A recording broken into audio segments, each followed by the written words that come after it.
तो ब्रेक से पहले तेज रफ्तार से खबरें आपको दिखा रहे थे। अब बात कर लेते हैं बाढ़ की। लगातार बारिश और नेपाल के इलाकों में भारी बारिश का असर अब गोपालगंज में दिखने लगा है। यहां गंडक नदी का जलस्तर लगातार बढ़ रहा है। जलस्तर के बढ़ने से सदर प्रखंड के करीब आधा दर्जन से ज्यादा गांवों का दोबारा जिला मुख्यालय से संपर्क टूट गया है। इसके साथ ही तटबंधों पर भी दबाव बढ़ गया है। इन बाढ़ प्रभावित गांवों में रहने वाले लोगों की परेशानी बढ़ गई है। मौके से जायजा लिया संवाददाता मुकेश कुमार ने। पानी तो बढ़ते जा रहा है। और नाव की व्यवस्था नहीं है? पैदल आ रहे हैं आप? नहीं, नाव की व्यवस्था कोई नहीं है। तो कितना दूर आप चल के आए पैदल पानी में?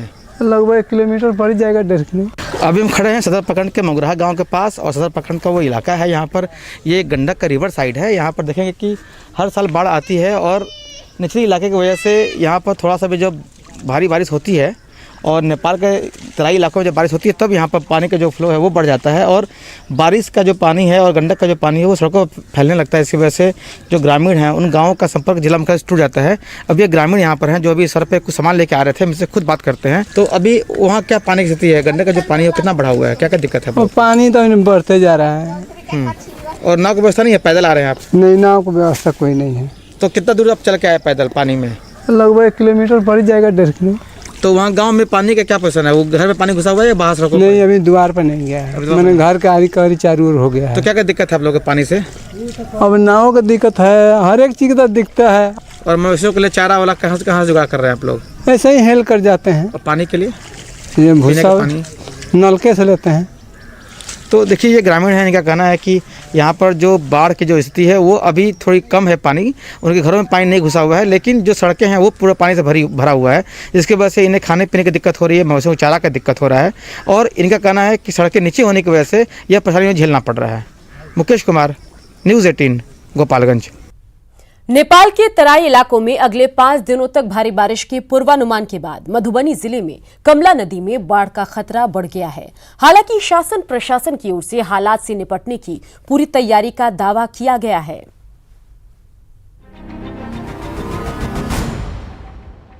जुलाई के महीने में कमोबेश हर साल नेपाल से निकलने वाली कमला नदी मधुबनी में कहर बरपाती रही है। ऐसे में नेपाल के तराई इलाकों में भारी बारिश के अनुमान के बाद कमला नदी में बाढ़ का खतरा बढ़ गया है। एहतियातन जयनगर में कमला पुल पर लगे सभी फाटक खोल दिए गए हैं, जबकि जयनगर से झंझारपुर तक कमला नदी के दोनों तटबंधों की चौकसी बढ़ा दी गई है। मधुबनी में एसडीआरएफ की कुल 67 टीमों को तैनात किया गया है।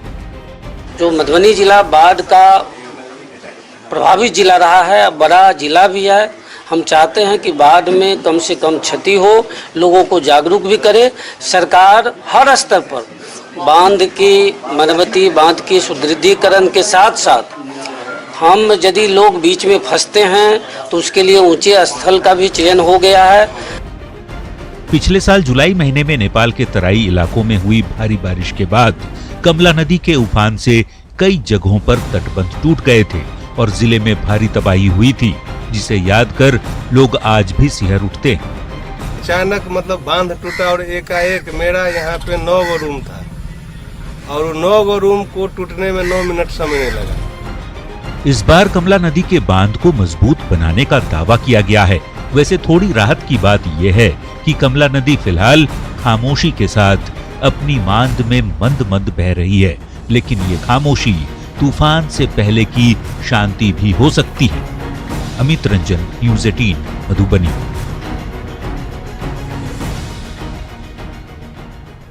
मधुबनी के बाद बात सहरसा की, जहां कोसी नदी के बढ़ते जलस्तर से सहरसा के ग्रामीण खासे परेशान हैं। सलखुआ प्रखंड के लोग कटाव निरोधी कार्य में खानापूर्ति बढ़ते जाने का आरोप लगा रहे हैं। स्थिति का जायजा लेने पहुंचे आरजेडी विधायक से पीड़ित ग्रामीणों ने मदद की गुहार लगाई। रिपोर्ट देखिए।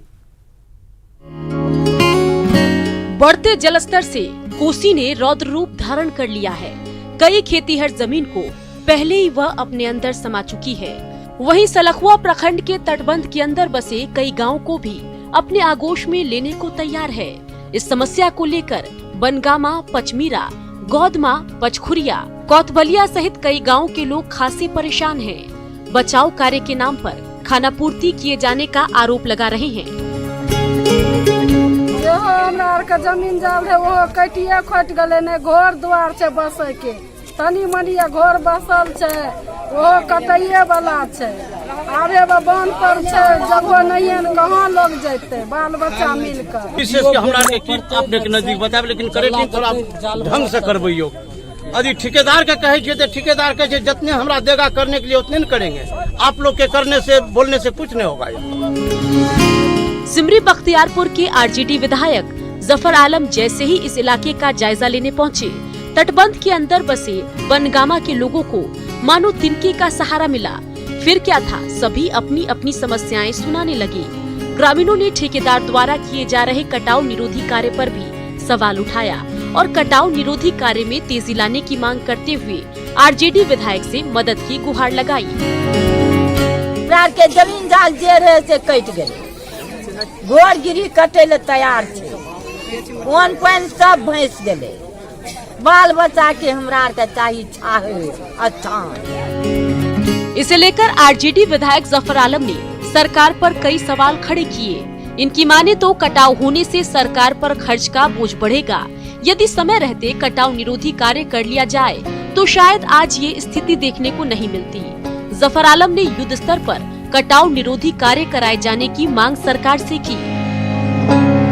हम ये अनुरोध करते हैं कि इस क्षेत्र की जनता के हित में, इन लोगों को बचाने के हित में कल से युद्ध स्तर पर काम चलाया जाए, नहीं तो कई गांव और 1-2 पंचायत भी इसमें विलीन हो जाएगा।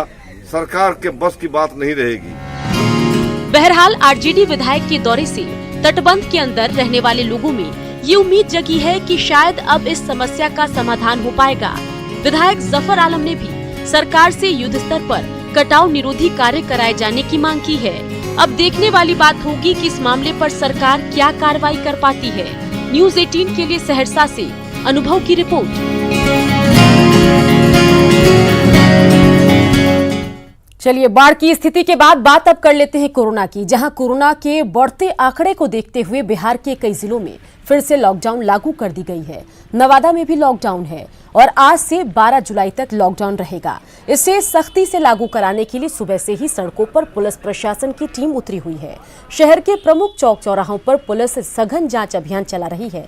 जायजा लिया न्यूज़ 18 संवाददाता अनिल विशाल ने। कोरोना के बढ़ते केस को देखते हुए बिहार के कई जिलों में आज फिर से लॉकडाउन की अवधि बढ़ा दी गई है। नवादा में भी कोरोना के बढ़ते केस को देखते हुए जिला प्रशासन ने 10 तारीख से लेकर 12 जुलाई तक का लॉकडाउन की अवधि बढ़ा दी गई है। सघन तरीके से वाहन जांच अभियान चला रही है और रोड पे अनायास चलने वाले लोगों के ऊपर फाइन काटा जा रहा है और लोगों से अपील की जा रही है कि ज़्यादा ज़रूरत हो तभी घरों से निकले। वाहन जाँच अभियान में तेजी लाई है और आवश्यक सेवा को छोड़कर सभी प्रकार के वाहन को तलाश कर रही है। लॉकडाउन को सशर्त लागू कराने के लिए पुलिस पूरी तरह से मुस्तैद है। इसके साथ ही लोगों से अपील भी की जा रही है कि लॉकडाउन के नियमों का पालन करें। छूट जरूर दी गई है, इसका मतलब यह नहीं है कि लोग सड़क पर बेपरवाह घूमें। न्यूज़ 18 आपसे एक बार फिर से अपील करता है कि अगर इस संक्रमण को रोकना है तो लोगों को सोशल डिस्टेंसिंग का पालन करना होगा, तभी इसका संक्रमण रुक पाएगा। अनिल विशाल, न्यूज़ 18 नवादा। खबरें अभी और भी है, बने रहिए, जल्द लौटेंगे।